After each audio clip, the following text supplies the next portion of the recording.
네, 하나님 말씀은 여호수아 22장입니다. 여호수아 22장은 이제 요단 동편의 두 지파 반, 즉 르벤 지파, 갓 지파, 므낫세 반 지파, 이분들이 1장에서 이미 모세 시대의 땅을 이미 분배를 받았잖아요. 그렇지만은 그들의 가축들과 가족들, 여자들, 어린이들, 노인들은 요단 동편에 그 바산 왕 옥과 시온 왕 헤스본을 정복하고 거기에 남게 하고, 그 다음에 남자 장정들만 가나안 정복 전쟁에 참여했거든요. 그래서 이제 가나안 정복 전쟁이 끝이 나니까는 그들이 정복 전쟁이 끝이 나고 땅 분배가 끝이 나니까는 그들도 이제 이미 분배받은 땅으로 돌아가는 내용과, 그들과 이제 요단 동편의 두 지파 반과 이제 요단 서편의 9지파 반과의 이제 문제가 생깁니다. 그 갈등이 생기고, 그 제단 문제 때문에 큰 갈등이 생기고, 그 갈등을 해결하는 내용을 담고 있는 본문입니다. 그래서 22장이 좀 깁니다. 자, 22장이 34절까지 연결되는데, 자, 이 부분을 오늘 다 마치겠습니다. 다 마쳐야 되니까는 22장, 여호수아 22장 1절에서 먼저 3절까지 교독하겠습니다. 여호수아 22장 1절, 그때 여호수아가 르벤 사람과 갓 사람과 므낫세 반 지파를 불러서 그들에게 이르되 여호와의 종 모세가 너희에게 명령한 것을 너희가 다 지키며 또 내가 너희에게 명령한 모든 일에 너희가 내 말을 순종하여 오늘까지 날이 오래도록 너희가 너희 형제를 떠나지 아니하고 오직 너희 하나님 여호와께서 명령하신 그 책임을 지키도다. 하나님 아버지, 은혜를 감사합니다. 오늘 요단 동편 지파와 서편 지파의 갈등 문제를 다루는 22장을 통하여 우리에게 말씀하시고자 하는 하나님 뜻을 잘 깨닫고 성경을 밝히 알아가는 복된 시간 되게 하여 주시옵소서. 인생으로서 누릴 수 있는 이 땅에서 하늘에 속한 생명을 취하는 복된 시간 되게 하여 주옵소서. 예수님 이름으로 감사하며 기도드리옵나이다. 아멘. 자, 본문 말씀을 들어가기 전에 제가 성경을 강의를 하면서 깨달아지는 게 있어가지고 그걸 먼저 말씀을 드리겠습니다. 자, 여러분 보세요. 여호수아 20장, 자 19장까지 전체를 보면요, 19장까지 정복전쟁과 분배가 다 끝나는 내용입니다. 그러니까 우리는 여호수아의 핵심 메시지가 이 가나안 땅 정복이다. 그리고 그 12지파 땅 분배받는 것이다. 물론 그것이 뭐 틀린 건 아닙니다. 그러나 그것만 알면 안 돼요. 언약이 가장 중요합니다. 언약이 8장 30절에 35절에 나왔던 세겜 언약, 그리고 24장에 마지막 장에 또 세겜 언약이 나옵니다. 자, 그래서 이 전체적으로 봐야 됩니다. 뿐만 아니라 제가 보니까는 여호수아서와 우리는 앞에서 신명기와 밀접한 연관이 있다는 것을, 그건 학자들도 주로 이야기를 하는 거고 우리가 확인을 했습니다. 그런데 제가 새로운 것을 깨달아진 것, 제가 깨달은 것을 말씀을 드리는데요, 여호수아와 이어지는 사사기가 밀접한 연관을 갖습니다. 앞에서도 몇 번 찾아봤죠. 어떤 구절들은, 특별히 1장 2장의 구절들은 여호수아에 나오는 내용과 똑같은 내용이랍니다. 예를 들어서 갈렙의 이 딸 악사를 신부로 맞이하는 운니엘에 관한 기사, 그런 거는 똑같아요. 똑같이 내용이 마치 못을 봐가지고 두 개가 연결된다는 것을 확인시켜 주듯이 그 성경의 역사서는 다 이렇게 연결되잖아요. 그런데 사사기와 여호수아서도 마찬가지로 이렇게 밀접한 연결이 된다. 그 외에도 몇 가지 있습니다. 그런데 사사기가 뭐예요? 사사기는 이미 이제 정복해서 12지파가 각 지파의 땅에 흩어져 살면서 이제 그 가나안 땅에서 살아가는 이야기거든요. 그런데 나중에 보면 알겠지만요, 여호수아가 마지막에 그 유언을 남길 적에 전망이 그렇게 밝지 않아요. 마치 모세가 율법을 이스라엘 백성들에게 전하지만은 그들이 그 율법을 잘 순종할 것이라는 전망은 밝지 않습니다. 오히려 저주받게 되는 불순종에 관한 뉘앙스가 아주 강합니다. 마치 순종해서 복을 받는 이야기는 10절도 안 돼요. 28장에 보면은. 그런데 무려 28장 신명기 28장 15절에서 68절까지 그 몇 배가 되는 6배가 되는 내용이 저주에 관한 내용이고, 실제로 이스라엘 역사는 그 저주를 그대로 받습니다. 그러나 문제는 거기서 끝나는 게 아니에요. 29장에서 신명기 29장에서 저주를 받게 될 수밖에 없던 이유를 설명합니다. 왜냐 그러면 그들이 마음의 할례를 받지 않게 해요. 그들의 생각하는 것이나 마음이 하나님께서 만져주지 아니하면 뭐냐? 죄인이기 때문에 법을 주면은 그 법을 순종할 수 있는 게 아니라 죄만 드러나게 되는 거예요. 그래서 30장에 가면은 그 저주를 받아서 회개하게 됩니다. 그 가운데서 이제 마음이 돌아오는 사람들이 있어요. 하나님 말씀으로. 우리 이 모든 불행이 바로 조상들께서 가르쳐준 그 말씀에 대한 불순종 때문에 일어났다는 것을 회개운동이 30장에 일어납니다. 그게 시간적으로 몇백 년 후에요. 포로로 잡혀가지고. 자, 그때 그들에게 하나님께서 그 마음에다가 할례를 행해줘요. 할례를. 그러면 하나님이 그 마음에, 그 회개하는 마음에 할례를 행해주면은 이들이 믿음으로 구원을 받는 그 길로 나가는 거예요. 궁극적으로는 구원인데, 이 율법에 대해서는 불순종입니다. 불순종. 그런데 그 불순종 가운데서 저주를 받아서 회개를 할 때, 그때 하나님께서 성령을 보내주시는 거예요. 그 마음의 할례가 성령을 보내주는 거예요. 이 신약의 그 내용이에요. 그 내용. 신약의 그림자와 같은 그런 내용들이 나오는 거예요. 그래서 신명기 30장이 아주 중요한 것이고, 신명기 30장은 로마서 9장, 10장, 11장에서 거기서 아주 집중적으로 다루고 있는 것입니다. 믿음으로 말미암아 구원을 얻는 거야. 그것이 이미 신명기 30장에 나옵니다. 제가 그거는 막 귀에 닦지 않도록 반복해서 말씀을 드렸죠. 말씀했는데, 그거는 제가 이 말씀을 전하면서 가장 강조하는 부분이고 제가 깨달은 부분 중에 가장 중요한 부분이에요. 그래서 신명기는 27장에서 30장까지를 같이 읽어야 돼요. 같이 이게 연결되어 있는 거야.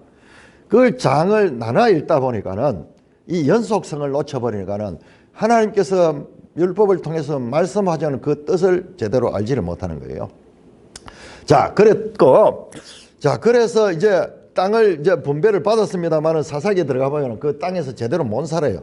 어떻게 됩니까? 여기 뒤에 약속 납니다. 그 땅에서 살지라도, 그 땅이 끝이 아니고 궁극적인 목적이 아니고 그 땅에서 살지라도 하나님 말씀대로 살지 아니하면 하나님께서 저주를 주는 거예요. 그 저주가 뭐냐? 이웃 나라들로 인한 그런 공격이나 뭐 자체 뭐 전염병이나 뭐 이런 것들 가운데 주로 아직까지 가나안 땅에 남아있는 주변 그 세력들에 의해 가지고 공격을 당합니다. 그래서 비참한 상태로 내려가게 되면은 그 가운데서 그들이 다시 하나님 앞에 회개합니다. 그러면 하나님께서 누구를 줘? 사사를 보내주는 거예요. 그래서 사사가 와서 그들을 구원해냅니다. 그래서 평안한 세월을 보냅니다. 그런데 또 평안한 가운데 또 죄로 기울어집니다. 똑같은 사이클이 반복됩니다. 그래서 사사기는 계속 사이클이 점점 반복되는데 점점 하강 반복되는 거예요. 그러면서 율법을 받고 가나안 땅에 들어가서도 그 이스라엘 백성들이 그 땅을 누리지를 못하는 거예요.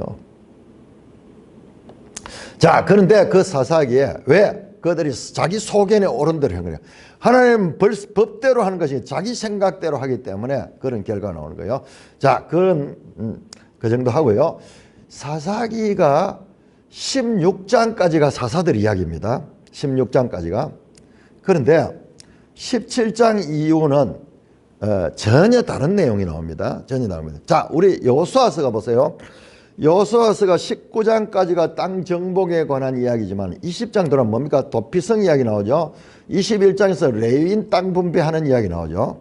자, 그거하고 연결해 가지고 신명기 사사기 17장에 가면요. 17장 갑자기 레위인이 하나 등장합니다.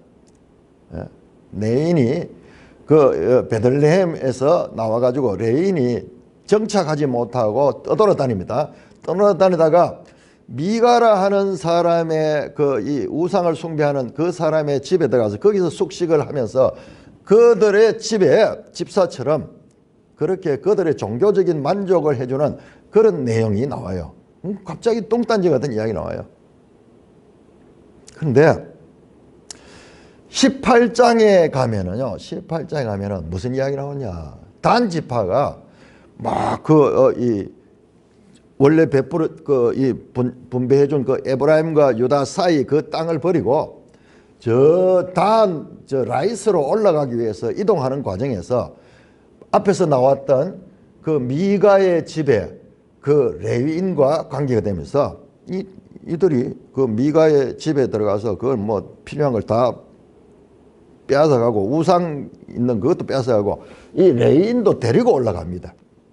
그러니까는 그 미가 가족들이 찾아와 가지고 왜 이렇게 하냐 그러면서 막 반대하게 죽을라 하나 하면서 그래 찍소리 못하고 다 뺏기고 레위인도 따라 가지고 저 라이스로 올라가는 이야기 나와요. 전혀 다른 내용이에요. 사사들 나오는 내용이 아니에요. 그 다음에 19장에서 21장을 보면요. 그 가운데 베냐민 지파가 또 난을 일으킵니다. 그래가지고 이스라엘 12지파와 베냐민 지파가 이제 전쟁하는 이야기인데 나중에 베냐민 지파가 거의 몰살될 지경으로 남자 600명밖에 남지 않을 지경으로 비참하게 끝이 납니다. 사사기가 그렇게 끝이 나요. 사사 이야기는 16장까지고 17장부터는 스토리입니다. 자, 여호수아 한번 보세요.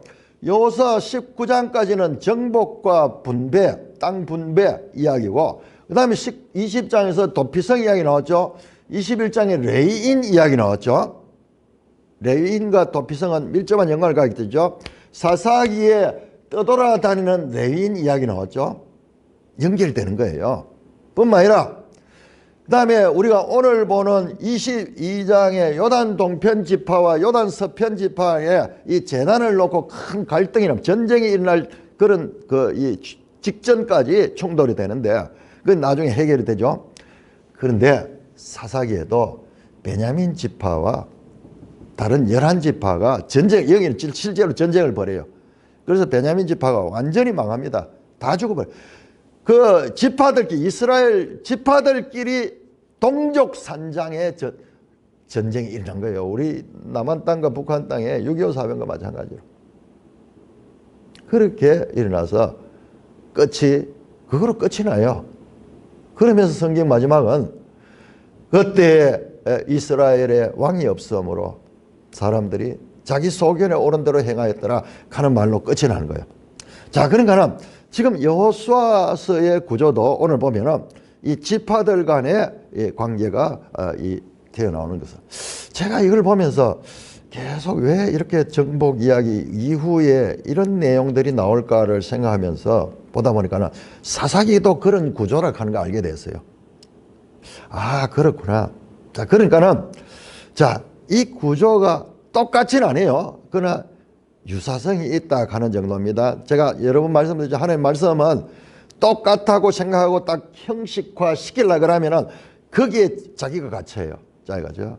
그러나 비슷한 그런 유형적이고 있거나 이런 사건을 통해서 말씀하시고 하시는 게 무엇인가?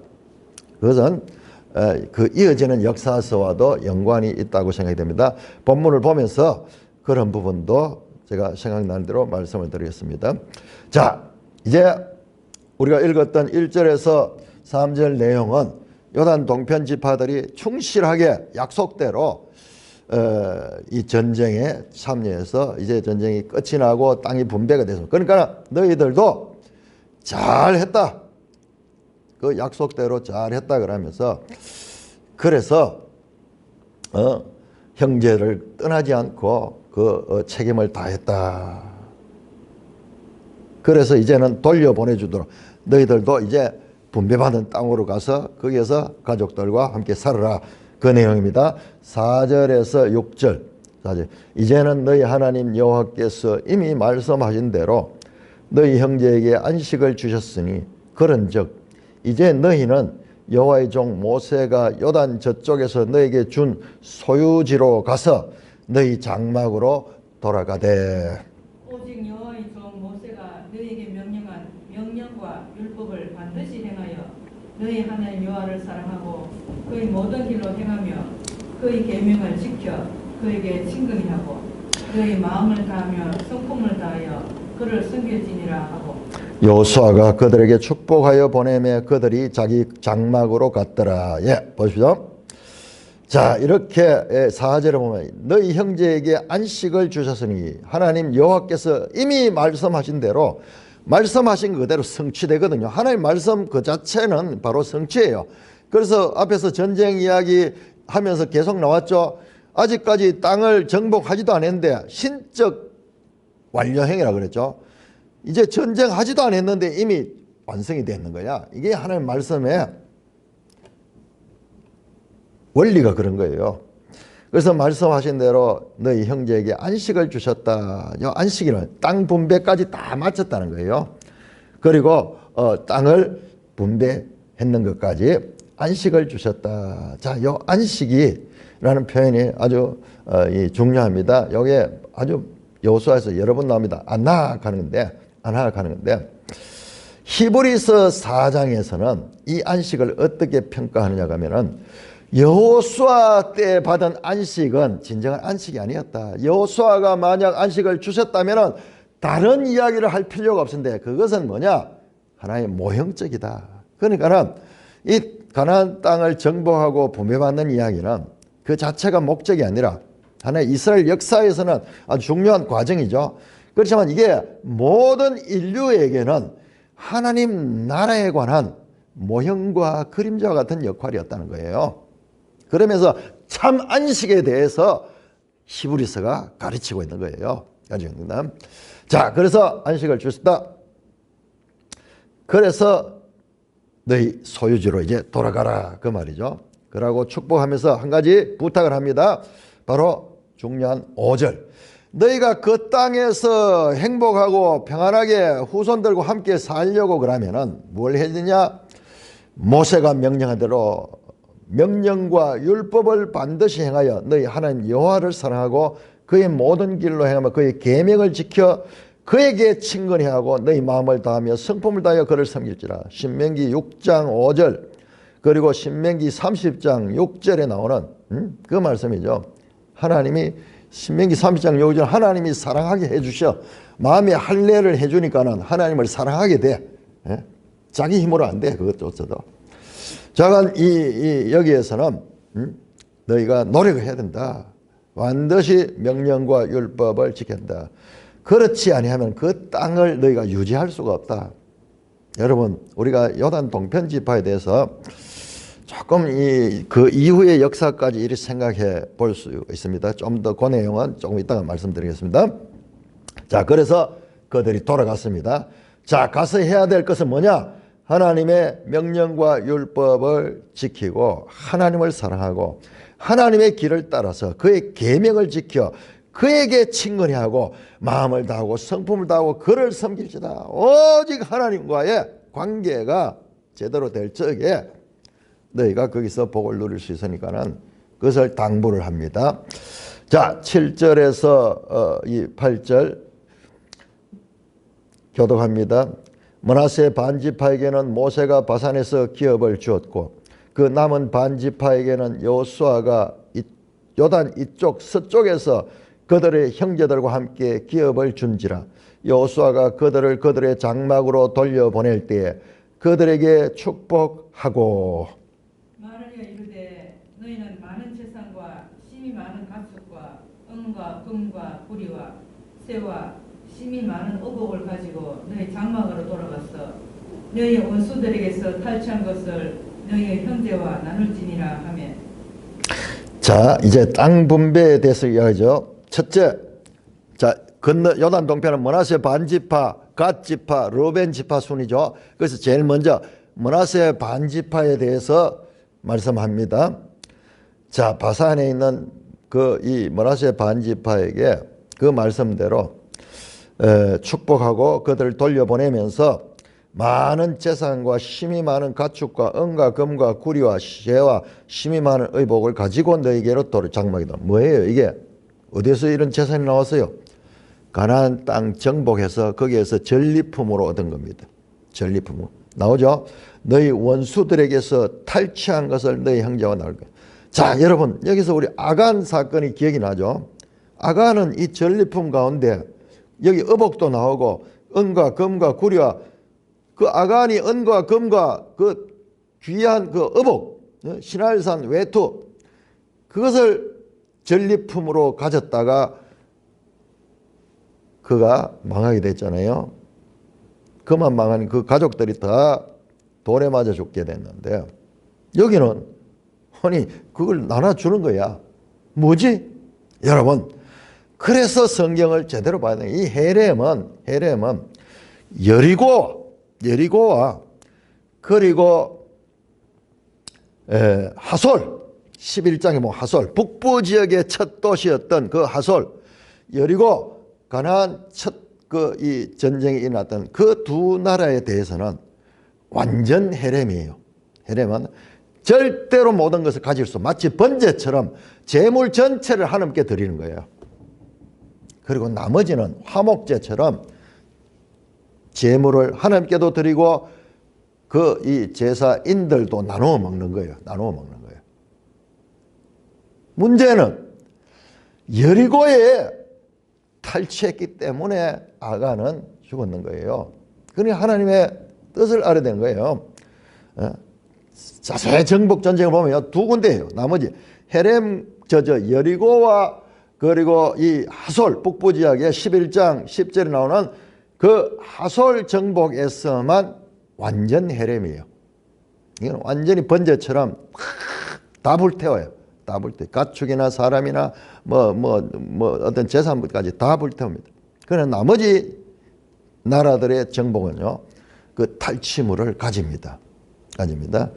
그래서 지금 그 전리품을 싸워서 이긴 자에게 전리품을 가지는 이 영광, 이 기쁨, 이것이 전쟁하는 사람들의 하나의 이 목적이 될 수 있는 거예요. 여러분 역사를 보면요, 전쟁만 전문을 하는 그런 이 사람들이 있어요. 그 사람들은 이 나라 저 나라에서 부르면은 그거 가서 전쟁해주고 그 다음에 전리품을 받아오는 거예요. 그게 하나의 직업이에요. 기사들 뭐 그런 것들 많이 있어요. 용병이라고 하죠. 용병.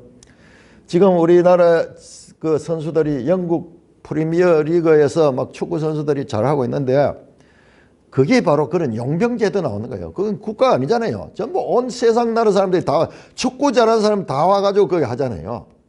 그 대신 돈을 많이 주잖아요. 돈을 많이 줘. 그래가지고 그 프리미어 리그에 사람들이 또 입장료를 내니까는 수익이 막 엄청난 거예요. 그러니까는 이런 실제적인 물질적인 관계도 중요한 것입니다. 우리가 살면서 물질을 소홀히 생각하고 물질은 천한 것이고 오직 영적인 것은 귀한 것이다. 성경은 그 이야기 아닙니다. 물질적인 것도 중요합니다. 하나님이 주신 거예요. 물질이 그냥 인간이 만들어낸 거 아니에요. 물질도 하나님께서 재물을 얻을 능력을 주셔야 얻은 거예요. 그러니까 이 물질도 이 전리품을 나누어 가지도록 그렇게 합니다. 자, 그 다음에 9절. 르벤 자손과 갓 자손과 므낫세 반지파가 가나안 땅 실로에서 이스라엘 자손을 떠나 여호와께서 모세에게 명령대로 그들의 소유지 길앗으로 가니라. 요단 서편 가나안 실로에서 성막이 있는 그곳에서 이렇게 다 모였다가 이제 이스라엘 자손을 떠나 여호와께서 모세에게 명령받은 땅, 그들의 요단 동편 땅으로 가다. 자, 여기에서 중요한 단어를 보세요. 르벤 자손이, 르벤, 갓, 므낫세 반지파가 이스라엘 자손을 떠나갔다 그래. 아니, 이들도 이스라엘 자손인데 이스라엘 자손이 이스라엘 자손을 떠나갔다 그러면서 그들은 이스라엘 자손을 하지 않고 르벤 자손, 갓 자손, 므낫세 반지파. 그 다음에 가나안 땅에서 떠나갔다 그래. 가나안 땅. 가나안 땅은 요단 동편, 요단 서편 이 땅이에요. 요단 서편은 가나안 땅이 아니야. 그래서 그 땅을 길앗이라고 해요. 그들의 소유지 길앗으로 갔다. 자, 여기에서 성경에서 아주 중요한 메시지가 암시되어 있는 거예요. 이게 성경이에요.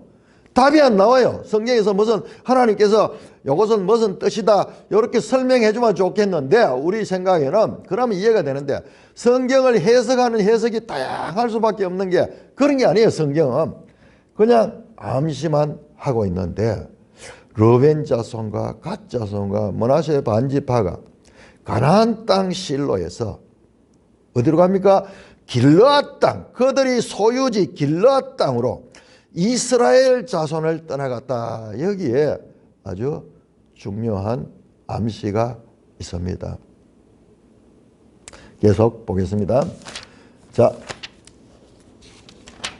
10절에서 12절까지 교독합니다. 르벤 자손과 갓 자손과 므낫세 반지파가 가나안 땅 요단 언덕가에 이르자 거기서 요단가에 제단을 쌓았는데 보기에 큰 제단이었더라. 이스라엘 자손이 들은즉 이르기를 르벤 자손과 갓 자손과 므낫세 반지파가 가나안 땅의 맨 앞쪽 요단 언덕가 이스라엘 자손에게 속한 쪽에 제단을 쌓았다 하는지라.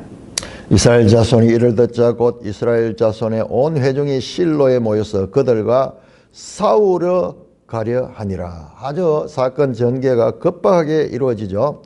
그러니까 이제 돌아가는 이야기 나오는데 그 다음에 이제 사건이 엄청 빨리 전개됩니다. 자, 그 요단 동편 가던 길에 그랬는 것 같아요. 어떤 면에서 보면은 정확하게 우리가 알 수가 없는데 르벤 자손, 갓 자손, 므낫세 반지파 가나안 땅 요단 언덕가에 이르자.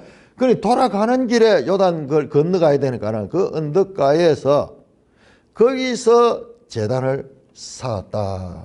제단을 쌓았다. 보기에 큰 제단이었다. 제가 이걸 보고요. 참 놀랐습니다. 여러분, 여기 이 제단을 쌓은 이곳이 어디냐 그러면 성경에 안 나와요. 그냥 요단가에 한 곳입니다.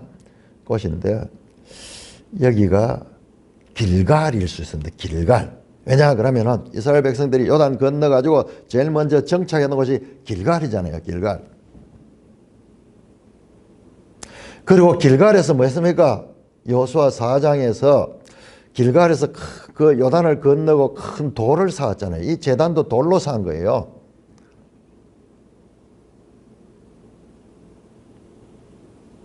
그래서 큰 제단을 쌓은 거예요.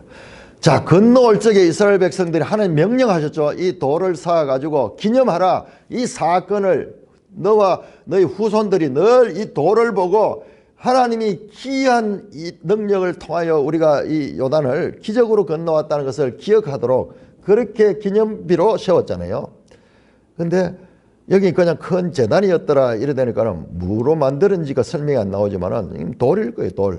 돌로 큰 제단을 쌓았습니다. 자, 이스라엘 자손이 들은즉 이 제단을 쌓았다 하는 걸 보니까는 거기도 자세히 보세요. 11절 자세히 보세요. 르벤 자손과 갓 자손과 므낫세 반지파 항상 구별하죠. 요 동편 지파가 가나안 땅의 맨 앞쪽 요단 언덕가. 자, 여기는 가나안 땅이야. 그러니까 요단 건너기 전, 요단 서쪽에서 요단 건너기 전 요까지가 가나안 땅이야. 그러면 요단강을 건너가면 거기는 가나안 땅이 아니야. 가나안 땅, 하나님께서 약속하신 땅은 가나안 땅이야. 근데 요단 동편 지파들이 이 자리 잡았던 그 길앗 땅은 약속하신 땅이 아니야. 그런데 그들은 그 땅이 너무 좋으니까는 거기에 정착했는 거죠. 거기에 대해서 하나님 평가가 별로 없어요, 성경에. 그런데 우리가 알 수 있는 것은 가나안 땅, 약속의 땅에 그들이 정착하지 않았다. 그들이 보니까 거기 목축하기 너무 좋고 이러니까는 이 땅을 우리에게 달라. 그래서 이제 그런 구별이 있습니다.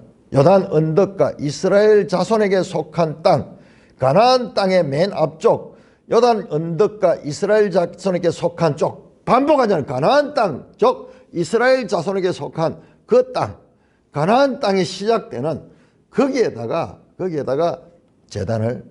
재단을 쌓은 거야. 자, 그러니까는 재단을 쌓으면 쌓았지. 갑자기 이스라엘 나머지 이 9지파 반이요 분노하면서 전쟁을 일으킬 정도로 온 회중이 실로에 모였다. 하나님의 성막 앞에 다 모여가지고 지금 이 2지파 반과 전쟁을 일으키는. 여러분 사사기에 베냐민 지파와 나머지 11지파가 싸우려고 하는 거하고 너무 흡사해요. 싸우려고 하는 거야. 실제 무장까지는 싸우려 가려 하니라. 자, 이렇게 이 문제가, 이 제단을 쌓은 게 무슨 문제가 있길래 이 요단 동편과 요단 서편 지파들 간에 전쟁까지 일으킬 정도로 심각한 문제였던가. 이어서 내용이 나옵니다. 13절, 14절 교독합니다. 이스라엘 자손의 제사장 엘라사의 아들 비느하스를 길랏 땅으로 보내어 로벤 자손과 갓 자손과 므낫세 반지파를 보게 하되 이스라엘 각 지파에서 한 지도자씩 10지도자들을 그와 함께 하게 하니 그들은 각기 그들의 조상들의 가문의 수령으로서 이스라엘 중에서 천부장들이라. 자, 그리고 요한 서편에서 10지도자들을 세웠네요. 10지도자를 세운 걸 보니까는 이게 각 지파마다 9지파가 있잖아요. 9지파 반이 지금 여기 남아 있잖아요. 그럼 각 지파에 한 사람씩 하고, 그 다음에 비느하스는 레위인이야. 레위니까는 그러니까 합치니까 10지도자. 가문의 수령들로 천부장들, 각 지파별에 1000명 가운데 하나씩 나올 정도로 지도자들을 보낸데, 그 비느하스를 길랏 땅으로 보내요. 쫙 구별하고 있잖아요, 성경이. 가나안 땅이 아니라 거기는 길랏 땅이다. 그리고 르벤 자손, 갓 자손, 므낫세 반지파 하면서 이스라엘 각 지파와 구별하고 있잖아요. 이게 성경이에요. 성경은 이런 면에서 우리가 자세히 보면은 하나님의 뜻이 읽혀지는 거예요.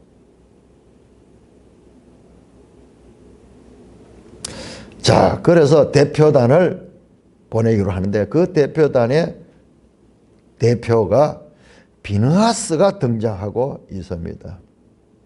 이 10지파의 대표로 비느하스는 엘라살의 아들이니까 제사장이니까 레위인이에요. 레위인. 이 비느하스가 누굽니까? 우리는 알죠. 모세 오경을 통해서 알죠. 민수기 25장에서 비느하스가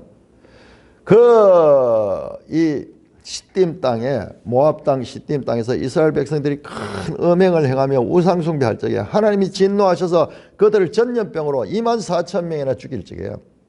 그때 앞장서서 그 음행하는 자, 이 시몬 지파와 그 모압 여인을 창으로 죽이고 그 죽음을 통하여서 갑자기 이제 전염병이 멈춰지는, 그래서 하나님께서 그 사건을 기뻐하시죠. 이 아론의 후손 이 비느하스, 엘라살의 아들 비느하스가 내 심정으로 나의 열심을 가지고 사람에게 그와 같은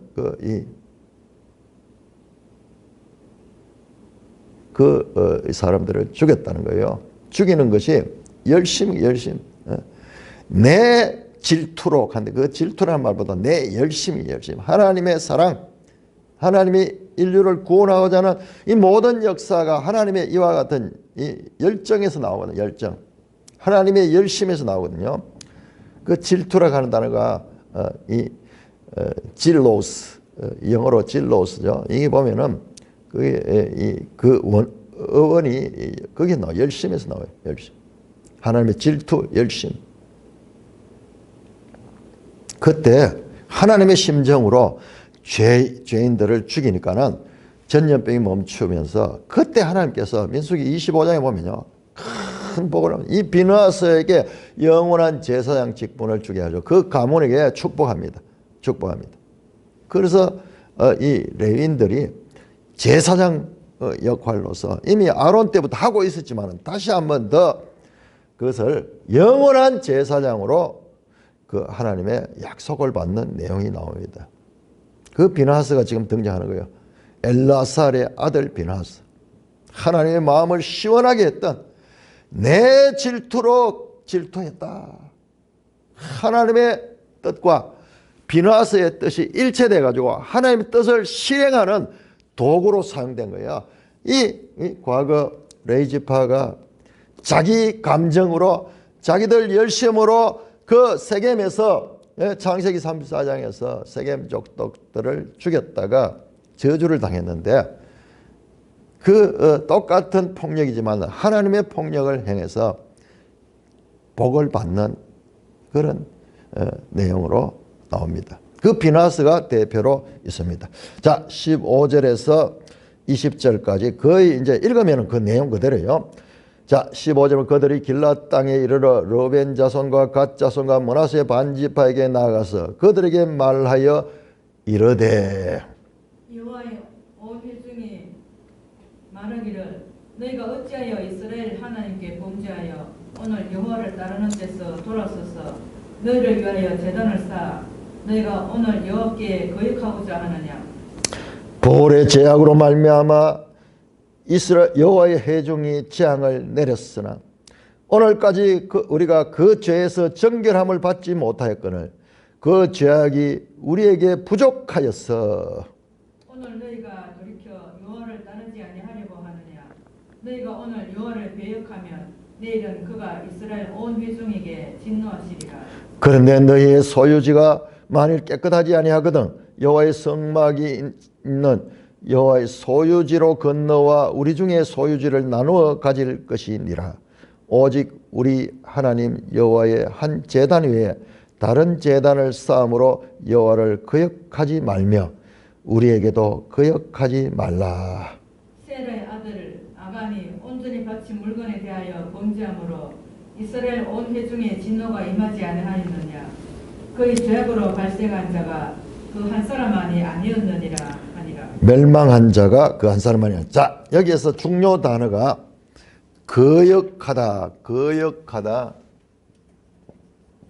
또는 배역하다 같은 단어입니다. 마라드, 마라드.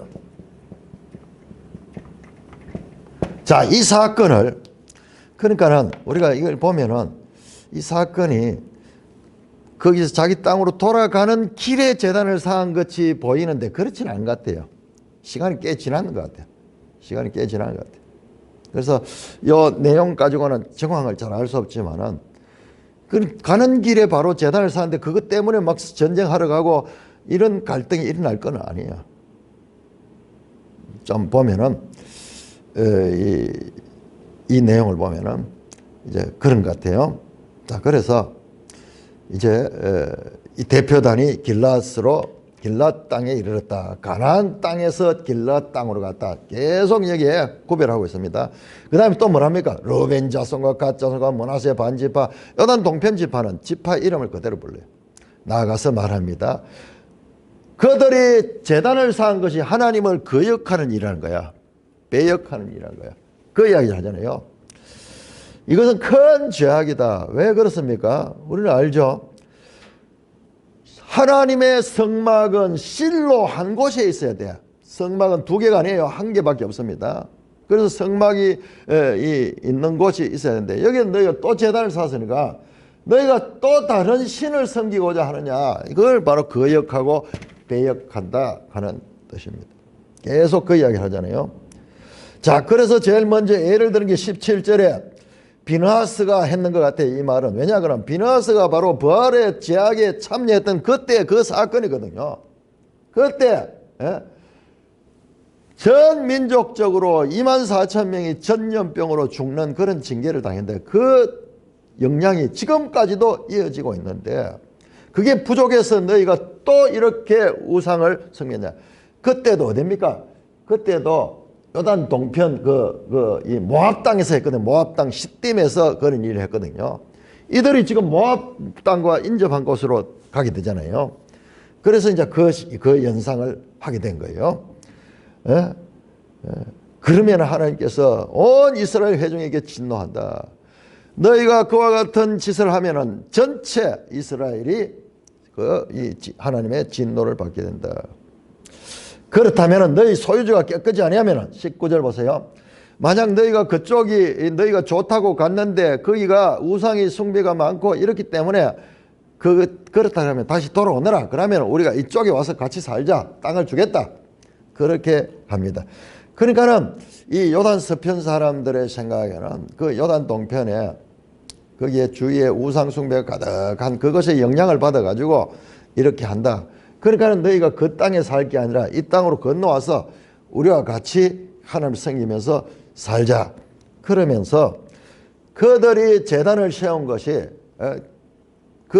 이 요단 동편의 인근 나라들의 영향을 받아가 우상 숭배하는 그런 것으로 생각해서 거역하는 거다. 나 외에 다른 신을 섬기지 마라. 그래서 성소는요 딱 한 군데 있어. 한 군데. 성막이 있는 곳이 성소고 나중에는 이제 성막 시대가 지나고 성전이 세워지면 예루살렘에 와야 돼요. 예루살렘을 향해야 되고 그렇게 되면 안 돼요. 예루살렘에 와야 됩니다. 중앙 성소는 딱 한 군밖에 없어요. 그 말은 뭐냐? 우리 하나님은 한 분이신 하나님이시다. 유일하신 하나님이시다. 하나님의 유일성에 관한 정체성을 가지는 그런 내용인 것입니다. 자, 그렇게 하니까는 그러면서 결론으로 말하네요. 오직 우리 하나님 여호와의 제단 외에 다른 제단을 삼음으로 여호와를 거역하지 말라. 이 실로 성소를 이건 거역하는 거다.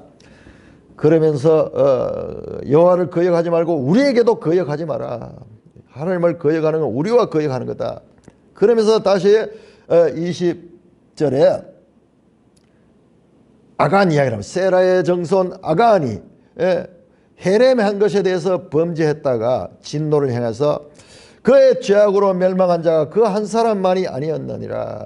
이건 가까이 보면 그 한 사람만이 자기도 죽고 자기 가족들도 죽은 거죠.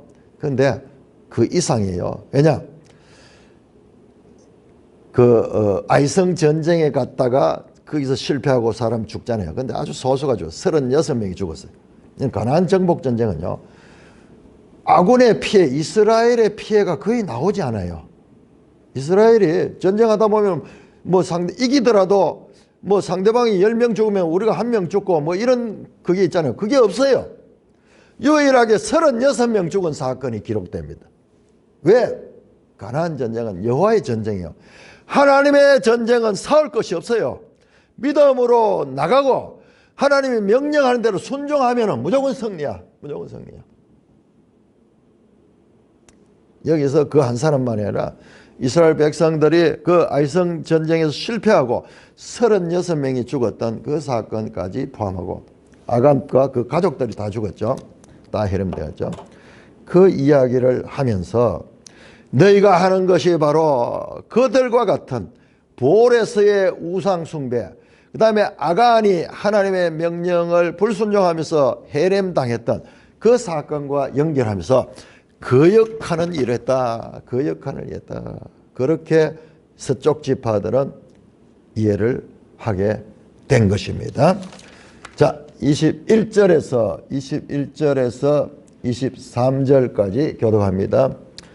르벤 자손과 22장 21절 르벤 자손과 갓 자손과 므낫세 반지파가 이스라엘 천천의 수령들에게 대답하여 이르되 전능하신 자 하나님 여호와 전능하신 자 하나님 여호와께서 하시나니 이스라엘도 장차 알리라.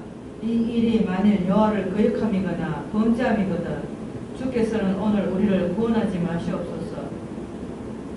우리가 제단을 쌓은 것을 돌이켜 여호와를 따르지 아니하려 함이거나 또는 그 위에 번제나 소제를 드리려 함이거나 또는 화목제를 드리려 함이거든 여호와는 친히 벌하시옵소서. 자, 그러자 르벤 자손 그 요단 동편 지파들이 나와가지고 말합니다. 전능하신 자 하나님 여호와, 전능하신 자 하나님 여호와께서 아시나니, 하나님 전능하신 Almighty God, 하나님을 전능하시다고 고백을 하면서 만약 이 제단 쌓은 것이 하나님은 안다, 우리의 뜻을 안다, 전능하시기 때문에 안다. 만약 우리가 이 제단을 쌓은 게 하나님을 말하드하는 것, 거역하거나 범죄하거든 우리를 구원하지 마시고 심판하지 좋다. 우리는 그런 뜻이 아니다. 그러면서 우리가 제단을 쌓은 이유를 설명해 23절. 우리가 제단을 쌓은 건 돌이켜 여호와를 따르지 아니하여 거역하는 것이 아니고 돌이켜 여호와를 따르지 아니함이거나 또는 그 위에 번제나 소제를 드려 하면 제사를 드리려고 하는 제단이니까 제사 드리는 용도잖아요. 그런데 제사를 드리는 게 아니다는 거예요. 또는 화목제를 드려 하면 여호와는 친히 벌하시옵소서. 이것은 제단이지만은 제사를 드리는 것이 아니라는 거예요. 뭐지? 자, 그러면서 이 제단의 목적을 설명하는 내용이 나옵니다. 자, 24절에서 29절까지 계속해서 요단 동편 지파가 그들이 제단을 쌓은 이유가 무엇인가를 구체적으로 설명합니다. 자, 24절. 우리가 목적이 있어서 주의하고 이같이 행하라. 그들이 제단을 쌓은 것은 목적이 있다는 거야. 그 목적이 뭔가? 곧 생각하기를 후일에 너희 자손이 우리 자손에게 말하여 이르기를 너희가 이스라엘 하나님 여호와 무슨 상관이 있느냐. 너희 르벤 자손 갓 자손아, 여호와께서 우리와 너희 사이에 요단으로 경계를 삼으셨나니 너희는 여호와께 받을 묵깃이 없느니라 하여 너희의 자손이 우리 자손에게 여호와 경외하기를 거치게 할까 하여 우리가 말하기를 우리가 이제 한 제단 쌓기를 준비하자 하였노니 이는 번제를 위함도 아니요 다른 제사를 위함도 아니라 우리가 여호와 앞에서 우리의 번제와 우리의 다른 제사와 우리의 화목제로 섬기는 것을 우리와 너희 사이와 우리의 후대 사이에 증거가 되게 할 뿐으로서 너희 자손들이 후일에 우리 자손들에게 이르기를 너는 여호와께 받을 분깃이 없다 하지 못하게 하려 함이라. 우리가 말하였거니와 만일 그들이 후일에 우리에게나 우리 후대에게 이같이 말하면 우리가 말하기를 우리 조상이 지은 여호와의 제단 모형을 보라. 이는 번제를 위한 것도 아니요 다른 제사를 위한 것도 아니라 오직 우리와 너희 사이에 증거만 되게 할 뿐이라. 우리가 번제나 소제나 다른 제사를 위하여 우리 하나님 여호와의 성막 앞에 있는 제단 위에 제단을 쌓음으로 여호와를 거역하고 오늘 여호와를 따르는 데서 돌아서려는 것은 결단코 아니라. 예, 자, 이 내용은 전부 다 요단 동편 지파가 하는 말입니다. 22절부터 29절까지는 전부 다 요단 동편 지파가 하는 이야기입니다. 역할을 바꿔가지고 자기들이 말하면서 나중에 우리 후손과 너희 후손들 사이에 서로 막 이렇게 그 이야기인데 뭡니까? 목적이 있다. 이 제단을 쌓는 목적이 있다. 24절 나오죠. 분명하게 이제 그 목적이 뭔가 설명을 합니다. 세월이 지나면 너희 자손과 우리 자손, 요단 서편 지파와 요단 지파가 거리상으로 떨어져 있다 보니까는 시간이 지나면 이 요단 서편 지파가 요단 동편 지파하고 우리는 상관없다. 그렇게 할 수가 있다는 거예요. 그래서 너희 르벤 자손 갓 지파 여호와께서 우리 사이에 요단을 경계로 삼았다. 우리 요단강 이쪽이 이 가나안 땅이고 여기만 이 하나님 나라지 너희와는 상관이 없다. 후세에 가서 그런 일이 반드시 일어나거든요. 명확하게 하지 않으면 세월이 지나면 당대는 뭐 괜찮지만 후세에서 이런 일이 일어날 것을 예상을 하고 그렇게 말했습니다. 그러면서 너희와 우리는 아무 상관없다. 가나안 땅에 너희 분깃이 없다. 그러면서 그렇게 하여 너희 자손과 우리 자손에게 여호와 경외하기를 거치게 하여 25절이죠. 그러면서 너희는 여호와의 자손이 아니다. 뭐 그런 식으로 하면서 우리가 말하기를 이제 우리가 한 제단 쌓기를 준비하자 하였노니 이는 번제를 위함도 아니요 거치게 할까 하여 이런 잘못 이런 앞으로 있는 그 일을 이 불행한 일을 방지하기 위하여 이 재단을 쌓는 거예요. 그래서 이 재단은 앞에서 말했듯이 제사 드리기 위한 것이 아니다. 번제를 위함이 아니고 화목제를 드리기 위한 것도 아니고 단지 우리가 이 재단을 통해서 증거를 삼고자 한다. 증거가 되겠다. 예. 자, 이 증거라는 이야기가 반복되어 나옵니다. 증거 보세요. 27절에 증거가 되게 할 뿐이다. 그 다음에 28절에도 증거만 되게 할 뿐이다. 그 다음에 마지막 34절에 증거라 함이었더라. 자, 이거는 뭐냐? 이 증거가 뭐냐? 그럼 뒤에 나오는데 모형인 거야. 우리도 하나님의 이스라엘 가나안 땅에 있는 자들과 똑같이 하나님의 자손이다. 그래서 이 제단을 쌓아가지고 이 제단이 우리가 하나님의 자손인 것을 기억하게 하려고 시간이 지나도 후대에 가도 이 제단이 이 가나안 동편 사람들도 하나님의 자손인 것을 깨닫게 하기 위해서 요단 서편 후손들과 충돌을 방지하기 위해서 이 제단을 만들었다는 말입니다. 그래서 거역하는 것이 아니다. 29절 나오죠. 여호와를 말하듯 거역하는 것이 아니다. 여러분 말하듯 하는 말이 제일 먼저 사해진 게 누구인지 아세요? 이 말하듯가 제일 먼저 나온 게 이게 창세기 10장 몇 절이죠? 니므롯. 그는 하나님 앞에 선자, 하나님을 대적하는 자, 하나님을 거역하는 자. 니므롯 앞에 이 말하다가 붙어요. 거역하는 자. 그는 대적하는 자다. 우리는 이 말하다가 아니고 제단 모형이라 그러잖아요. 여러분 보세요. 28절에 우리 조상이 지은 여호와의 제단 모형을 보라. 이런 번제를 위한 거예요. 후손들이 하는 말이면 후손들이 입장이 돼서 말하는 거예요. 우리 조상 때 이 제단 모형을 봤잖아. 봐라. 이게 증거야. 우리가 너희는 같은 하나님의 그 12지파에 속한 하나님의 이 자손들이야. 라고 이 말하기 위한 증거로서 이 제단을 세웠다는 것을 적극적으로 주장합니다. 이들이 말을 들으면은 정말 이들도 하나님의 언약 백성임을 충실하게 하고자 하는 그런 의지에서 이 제단을 쌓았다고 주장을 하고 있습니다. 자, 그런데 이 말씀은요, 결국 이것이 이제 해피엔딩으로 끝나는데 이 말씀은 우리 사람은요, 말하는 것과 생각하는 것이 다를 수 있습니다. 말로 하는 것과 행동을 하는 것이 다를 수 있습니다. 성경에 그런 내용들이 많이 나와요. 그런데 여기에서는 그들의 말만 나와 있고 그들의 행동이 실제로 마음은 어떤가는 설명되지 않고 있어요. 성경에. 그러면 우리가 이제 판단을 해야 되는 거예요.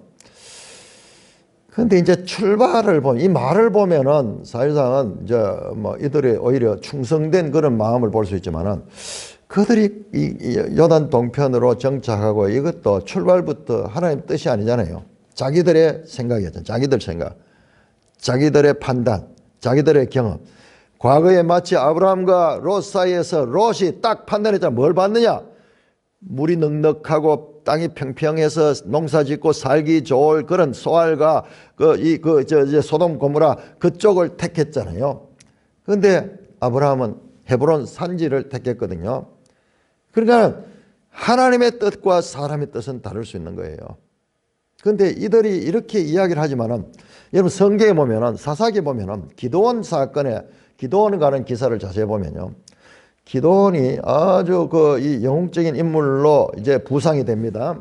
시대의 영웅으로 부상이 됩니다. 적들을 다 물리치고 그러자 이스라엘 백성들이 기드온을 왕으로 삼고자 그렇게 하면 추앙을 합니다. 그런데 기도원이 뭐라는 게 아니라 나는 왕을 하지 않는다. 그 다음에 자식들도 왕자의 역할을 안 한다 그래요.